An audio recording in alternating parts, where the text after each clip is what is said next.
Hey everybody, welcome to the 1947 Rise podcast, a podcast that helps India born, US trained Indians get integrated into the Indian technology ecosystem and inspires them to move back to India to build massive tech companies and or help enable the tech ecosystem.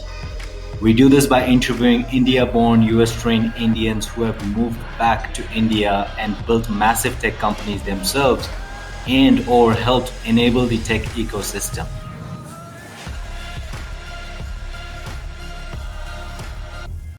Awesome. I'm excited to have Abhi Kumar, who heads Asia M12, which is a venture arm of Microsoft. Abhi, welcome to the show. Thank you, Shiva, for having me. Appreciate it. And good to meet all your listeners. Absolutely. Abhi, let's start by you walking us through your journey from growing up in India, then moving to the US, and then moving back to India, and what made you move back.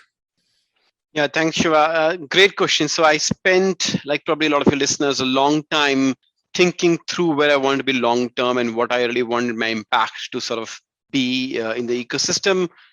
Thoroughly enjoyed my experience in my time in the US, but thinking ahead, I really want to be part of the growth and the impact that India is going to have in the next decade or decades to come. And I felt like, me being in the ecosystem, I have a lot of value to add and bring from my experiences, etc. And that was a driving factor to actually think about moving back. Obviously, family was a big component of that as well, to be closer home to parents. That was a big factor as well. I think the overall was so both from personal reasons to be close to family and professional reasons to actually have a lot more impact or actually have more impact in actually helping India grow in the next decade or decades to come was the driving factor in moving back to India. Got it. And we'll dive into your move back to India in a bit. Would love to understand your journey as well, Abhi. Like, where initially did you move to US and your work experience, and then now in India? Yeah, for sure. I think my experience probably is very similar to a lot of your listeners. Again, grew up in India, actually, essentially Delhi. Did my engineering like everybody else does. Back in the day when I graduated, you could only do engineering or medical. I opted to go engineering because I wasn't good at biology. Did my engineering in the US. Started working back in the day when SaaS wasn't even really a product or a term. In fact, actually helped Oracle put out a product called EPM, Enterprise Project Management, back in the day. So we essentially were a sort of entrepreneurs as they call it, within a big corporate, but trying to put out a new product in the market, really figuring out what's the customer looking for, how do we segment the customers, how do we build the right product for them, what's the PMF there, how do we GTM it, how we grow it, how we scale it.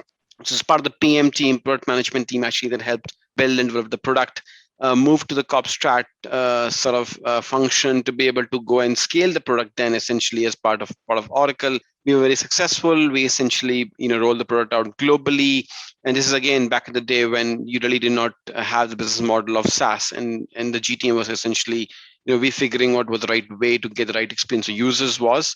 Realize I kind of enjoy scaling businesses up. That's kind of my forte, or Mm-hmm. company building or business building, as I call it. Moved over and did a bunch of that work at Oracle. Moved over to banking, IBD in New York. Did my MBA. Again, moved to the buy side. Did some investments across the board in the US. And at that point, I had been quite successful in doing this, product build up once. Had a lot of experience in really seeing how do you scale a business. So in my opinion, the three stages, right? How do you take a business from 0 to 1 when you essentially are figuring out the PMF? Then you go from 1 to 10. These are just proxy numbers, obviously, and nothing written in stone. But Yeah. 1 to 10 when you're figuring out how do you build the GTM, and then 10 to 100 when you build actually the category for it, right? Or being a category leader, essentially, right? So had done 0 to 1, and then essentially had seen 1 to 10 as well, really building out the GTM for us in the US and globally. And then I had at IBT and as a buy side seen how do you go from 10 to 100. So having had the whole set of experience broadly, I was now looking for essentially where do I want to be for the next 20 years of my life, and that's when the thought came. I was seeing the immense potential in the Indian markets, and Asian markets. Really want to be part of that excitement and that growth. And obviously, given the fact that I want to be close to parents and family, thought the move would be to move closer to them, which would be Asia. Moved to Hong Kong for a few years, which is fantastic because it really gave me a sense of how proactive and how sort of vibrant the markets in Asia are, and what the needs of the user are.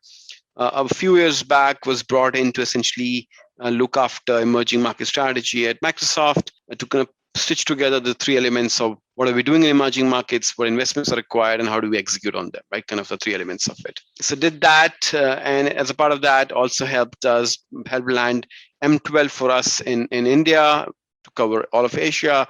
And the intent was, it was a natural next step for us to be able to go from remote investing to actually having a team on the ground in the country, kind of add value to our portfolio companies, to really bring a lot more value that we can bring as a fund closer to our companies. So we have been sort of investing. Maybe let me actually step back and give you a quick sense of M12. M12 essentially is Microsoft's venture fund. We are a financial first investor, so we invest for the reasons of helping a portfolio company. So we succeed when they succeed, essentially, right? We are not, we're not driving any other agenda with them. And the second reason we invest is we invest to add value. We're not a passive investor. We're a very active investor, and we essentially add that value via our LP, which is Microsoft, with access to the entire B2B ecosystem. So as you think of the value we bring, at the bare minimum, we are capital and a founder-friendly capital. Obviously, that's a baseline. When we add stuff on top, we are a lot more than just capital, right? And we've been very successful globally. We have done about 100 deals in the last 5 years, about a dozen unicorns already in the portfolio. We have a single pool of capital globally. What that means is, we invest in the best companies and best startups wherever they are, regardless of geography. And once we invest in that company, we kind of earmark that space for them. So we are not taking competing bets anywhere else in the world, right? So compare the best companies wherever they are globally. So 4 offices, the Valley, London, Tel Aviv, and obviously Asia, based out of Bangalore. So the intent was, as we launched M12 in India back in 1920, was to be able to really bring that value to a portfolio companies. There's a lot of innovation happening in Asia and India. And as I tell founders, you don't have to be sitting at the doorsteps of customers anymore in New York or in Chicago or in San Francisco. You can actually be sitting out of a small town in India or Asia, anywhere, and kind of disrupt global businesses. That's what we are seeing right now happen. I have an example I give. There's a small company that we are familiar with in India, and they essentially sell refrigeration tracking software for ice cream trucks. Now imagine a small company sitting in the heat of India, and tracking the refrigeration of ice cream trucks going around the cities of Manhattan, right? The city of Manhattan. And that you can be doing that sitting anywhere in the world, not just India, anywhere where there's talent, which is global now, especially hybrid workplace we have. You can be sitting anywhere in the world and do that. So in my opinion, Indian ecosystem is at par, with any other ecosystem in the world from an innovation standpoint. So how do we kind of tap into the ecosystem to bring the best, entrepreneurs a platform to scale globally? That was the goal, and that's what we are working towards. Absolutely, and good to have you back, Abhi. And of course, like the things that you're doing through M12 is definitely very powerful. And well, could you talk a bit about what state, sector, check sizes M12 is focused on, and maybe we can talk about a few recent investments? Sure. So M12 essentially is a Series A and B fund. So we essentially, our check size sweet spot is between 5 to 15. We can go slightly lower, we can go slightly higher. But I think that more than check size, the important part is we invest when we think we are able to create value together, right? Yeah. So if we think the value will come slightly earlier on, we can make the investment at that point. But generally, what we've seen is, when a company has a PMF, which means we can use the muscle of MS to kind of help them grow and scale, is when we come in. And that, for the most typical situations, translates to Series A's and B's, and kind of that sweet spot I just mentioned. One thing I should also mention, actually, we do only B2B. So what that means is we know the space really, really well. So when we do company building, we are able to really build that sort of muscle into it to help the company from a company building standpoint. So since we're not distracted by B2C. So yeah, that's our check size. That's our kind of focus area. And within B2B, we cover everything. Talk about SaaS, cybersecurity, deep tech, so you sort of name it and we cover it. Got it. And you recently made a few investments as well, right? Yeah, we've been very active, in fact, in Asia and in India. A few of our portfolio companies in Asia include Go One. It's essentially a learning platform based in Australia. We have a company called Lottie Files based in Malaysia. We have a company called Next Billion we invested in based in Singapore. We have FarEye that we made an investment last year. We have Innovator, which we invested in a couple of years back. We have HelpShift. We have Netrodyne. So we have a bunch of investments that we have in the portfolio in Asia. Gotcha. And would love to hear what's the favorite part about your job at M12? It sounds so exciting. The favorite part is just a learning and the pace, right? So essentially talking to smart people, smarter than me, of course, every single day. So you're learning something new every single day, essentially, right? And the pace of innovation is just amazing to keep up with. So you're Mhm. learning, you're constantly, evolving and growing as an individual, as a professional. And the exciting part is to really help company build, right? So, I always like to say that the real fun begins when you invest in a company, because now you're part of the journey with the founder, right? They are the ones who have taken the big leap of faith to set the company up, to build a company, build a business, build a PMF, go after customers, and we are partners in their growth. But we take our job very seriously to be able to help and really be a partner in their growth, right? So, when they are facing an issue, for example, from a GTM or pricing, or structuring, for example, the next rounds, we are with them in the trenches, figuring out how do we go and help them company build, right? What are the roads we can unblock for them, right? Either through our own networks or via Microsoft, but that company building is a fun part, right? Yeah. In our portfolio companies. But to do that, you have to continuously learn every single day, and that you do it from meeting, lots and lots of smarter people than you in the ecosystem. Yeah, no, absolutely. And Abhi, you've had a very interesting background. You worked in investment banking, then M&A, then you've been with Microsoft for a while, and you lived in US, then you lived in Hong Kong. Now you're back in Bangalore. What were the skills that or experiences that you picked up while you were living abroad, and you brought them back with you here? And in hindsight, you think that they've become valuable? To be honest, I'll tell you the greatest skill that I've learned in sort of my experiences and in my education as well is the skill to know that I don't know everything, Hmm. right? Essentially, is the ability to ask questions, and learn, right? Essentially, that's the only skill that I think matters, and because that keeps you as a lifelong learner. And when you're lifelong learning, you essentially don't have the mindset that I know all the answers. Now let me tell you. It's like, hey, let me learn and let's work on it together. It sounds trite when I say it, but it's actually true, because you can never really know everything, right? So to be able to frame a problem, and know what you don't know, and to be able to kind of frame it and in a way that you're able to discover new things about it, essentially leads to connecting the dots, right? To connect the dots and make it more powerful than the individual, challenge or problem itself, is the key skill set, right? And I think that critical thinking comes from having a diversity of experience. As I mentioned to you, when you are company building with the founders, it's a very, very, very serious responsibility, because they have essentially put in a lot at stake to be able to do company build, right? And to really give them the right advice, right partnership, you have to do critical thinking with them, Yeah. and that's a skill set that I find most helpful. Yeah, no, absolutely. That's a very powerful mindset and thought process to have. And Abhi, I'm sure So you moved back because you saw an opportunity. Indian tech ecosystem is going to boom, and it's going to keep on booming for the next few decades. And then you wanted to have an impact. You got the right platform to do it. Through M12. I'm sure a few of your friends are, in touch. They're asking you about India. But let's say if there are some people, who are thinking about moving back to India, how should they think about their move back to India? So I think it's a very individual choice. I think when you move back to India, I think it's more than just moving back to India. I think it's what really drives you is a question you have to ask yourself, essentially, right? Are you driven by what does success mean to you? I think that's very, very important, right? Is it being part of something that you can look back upon and say this is something I achieved in the last 10 years in the ecosystem, or are you looking for something a little bit more transitory? So essentially, what are your drivers? The decision making is very important, Mhm. and I think that will then dictate the kind of opportunities you're looking for, right?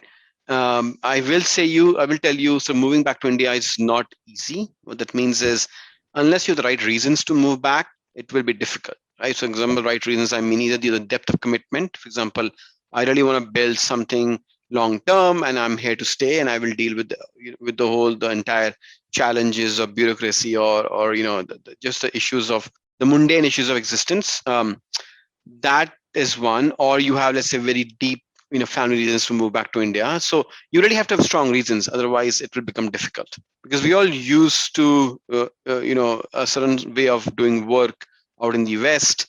India is still different. It's not right or wrong, it's just a little different, essentially, right? I like to give an example. In India, you work gets done not because somebody will do it because they expect to do it. It's also relationships that count, essentially, right? So and it's a different pace, it's a different, there's a sort of smart talent in India. So you have to kind of be patient to be able to understand, find the right sort of talent group for yourself and the right opportunity for yourself. But the rewards are outstanding in terms of fulfillment, in terms of the impact you can land. So back to what your question is, my advice would be to really figure out what your motivations are, and then map the opportunities to your motivations, right, rather than just following a path.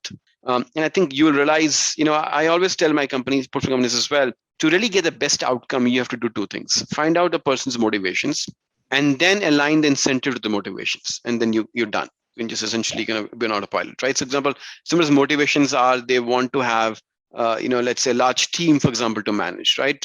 Your incentives should be tied to that, and they will go, if they're tied to that motivation and the incentive, the person will perform well. Similarly, all of us are individuals, are have certain motivations. If you can drive incentives to those motivations, that's kind of the secret sauce, in my opinion, for really figuring out what you want to do long term. Yeah, no, absolutely. In fact, this is the common advice that I've been getting from the folks that I've interviewed on the podcast. Where again, back to what you just said, come back for the right reasons and think super long term, and then rewards can be massive. Abhi, would love to get at a deeper level. Turning points, any life event, book, or a decision that just changed your life. I think the live events in my, that have really changed how I thought about probably is experiences that I've gotten. For example, I started off with Oracle, as I mentioned. Back in the day, I was a starry-eyed, young, fresh graduate from college. I think just being in that right place in some ways was just pure luck, because we were trying to go after a new market and a new GTM model and a new product. I might not have gotten exposure in a little bit more established market, but that back in the day was essentially what we're seeing SaaS is doing now. So being there, being fresh, because this was a kind of high risk project, got involved early on, was really able to like make a large contribution, a large impact, and really company built from that perspective. So getting really early views was really interesting and important. I'm in no responsible for that product being successful. I was just a part of it, but it was a team effort. But I think from that early on, understanding what this digital company built was very, very critical.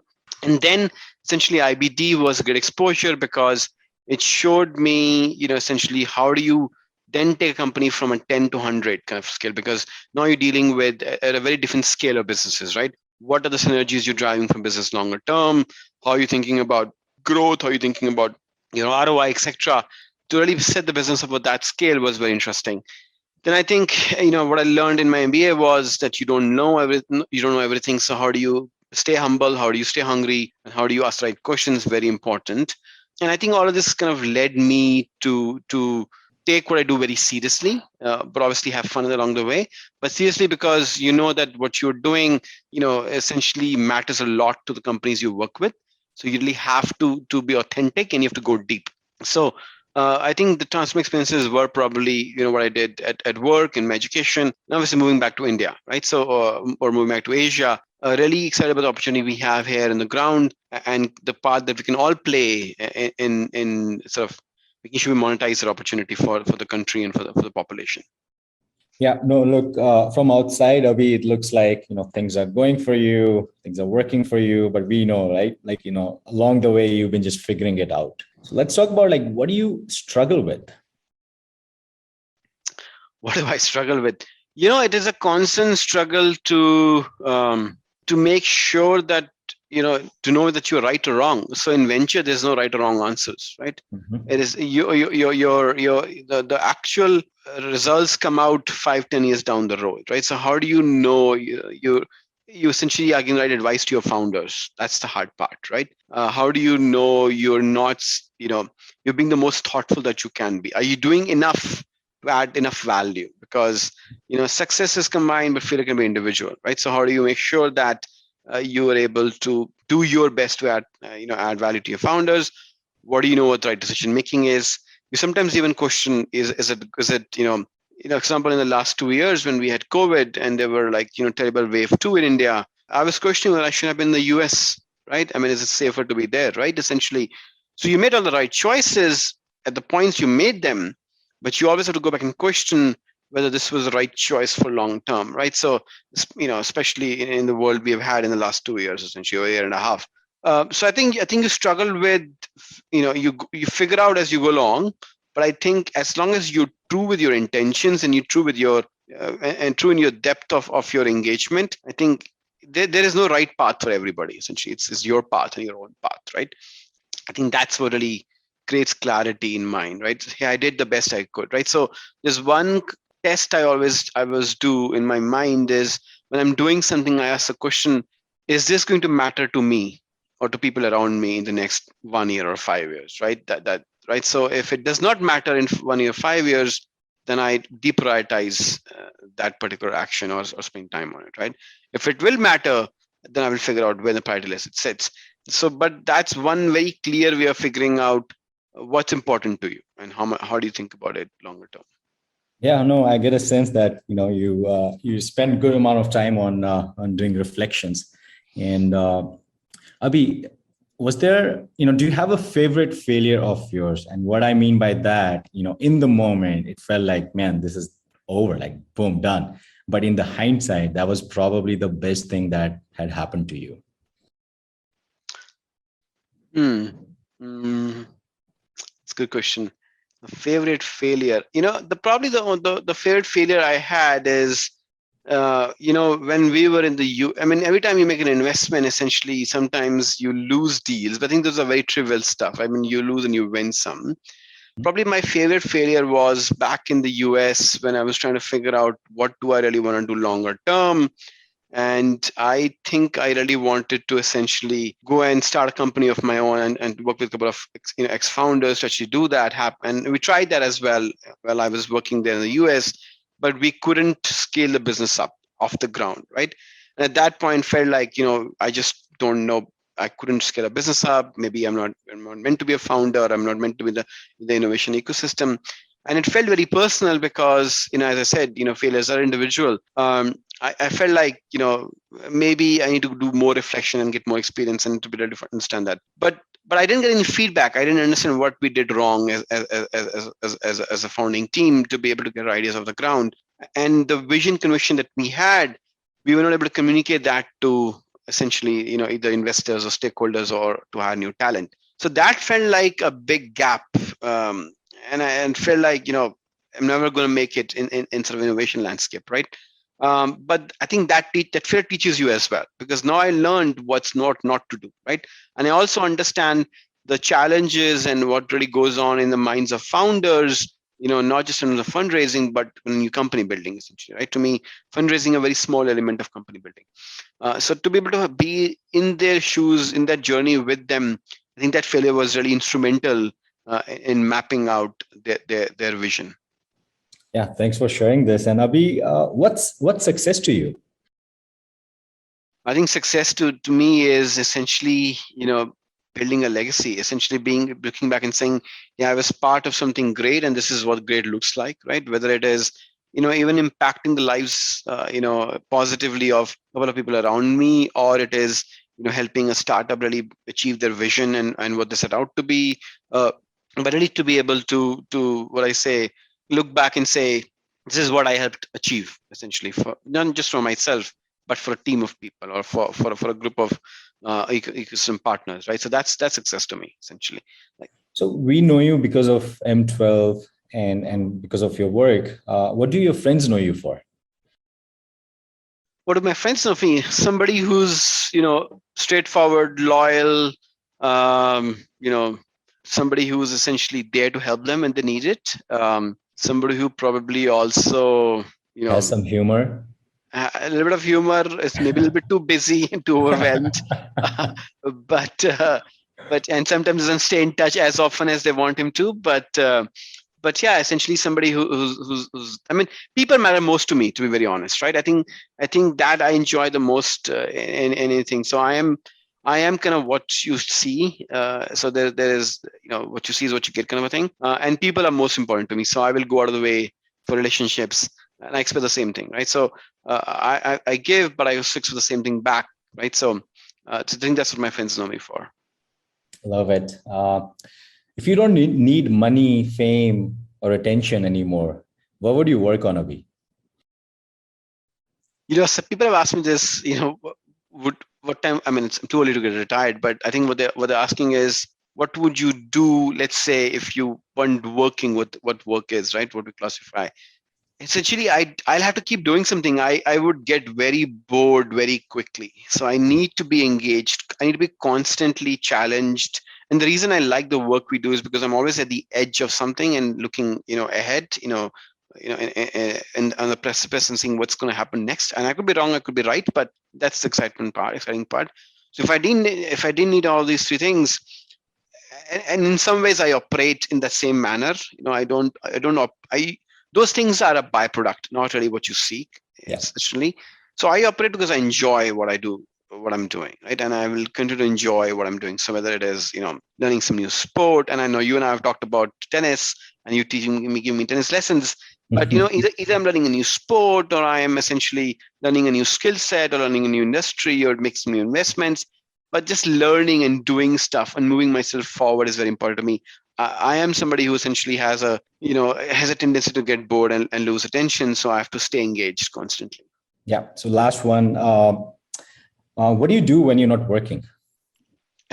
Yes, very little time is that sad, which I need to better balance. I love traveling. I love reading. I read one of my favorite books I've read. It's called it's called Ishmael by Daniel Quinn. Mhm. Essentially a very different take on what world looks like. I love, meeting friends, staying active to the extent I can. I need to lose a little bit of 5 kgs now, but that's beyond the point. So yeah, I think I enjoy experiencing life in people, right? And to me, traveling, for example, is not about places, about people. I have learned so much about the world by just sitting and talking to strangers that you can meet, while in a train, in a plane, or sitting somewhere in a restaurant, or après ski. These are all locations essentially, but people are what's important, right? Can I put myself in the people's shoes and understand what they're going through? I mean, at the end of the day, if you think about it, right, all of us have the same exact composition, right? Not just as a human body, but also our human thought, right? We wake up probably in the morning, we have breakfast, we get hungry, we get ready, we probably feel thirsty, then we have the same dreams and hopes about our parents, about kids, about family, about work. We are we are too similar, Hmm. essentially. And I think you only find that out and you really relate to it, understand it, when you actually essentially are um, you know meeting those people and having experiences, right? Then you also understand what drives and ticks and motivates people, right? I'll give you a very interesting story. I was essentially once traveling, and we were sitting and waiting for the flight to board, and I saw two sets of families come together, and they had young infants, and they started to reach out to with each other to play with each other, right? Now these two families were not obviously known to each other, but they were sitting separately. These infants were playing, and what struck me is when we were born, these infants are just going to play with each other, right? They have no they have no boundaries of race or religion or culture or demographic or any of those things. They're just playing. Mhm. But as they will grow up older, they will be burdened by our burdens of race, religion, demographic, all the jazz, and they might still be best friends, or they might be mortal enemies. We don't know. So to break those barriers, you essentially have to be able to relate to people and understand what drives and ticks them, right? One of the favorite questions I ask my portfolio companies is, again, switching to business context, when you say your ICP or your ideal customer profile, can you close in your eyes and describe to me what the customer looks like? You know, and I obviously don't mean in a literal manner, but what I want to understand is, do you understand what the customer had this morning for breakfast, right? Did they go to work in a rickshaw or in a bus or in a car? How old are the kids? I intend, because decisions are made by people, not by corporations.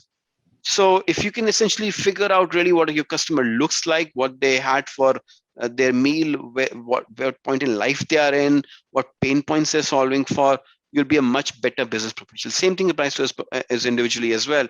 If I'm able to understand better what drives people, I'm able Mhm. to better help them and and be more satisfied with the work I'm doing.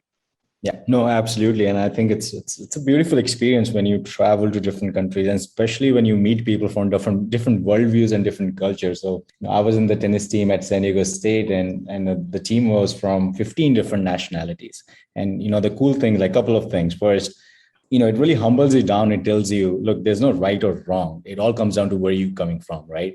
And then the other thing is, like, at the core level, we are all the same. Like, it Yeah. doesn't matter where that person is from, either from Colombia or Germany. But yeah, it's Abhi, that this was great. Thanks a lot. Thanks a lot for taking the time, coming on the podcast, talking about your experience and your strategy, your thesis around M12 and the impact that you're looking to create in India. And we're lucky to have you and M12 in India with us. And yeah, thanks a lot.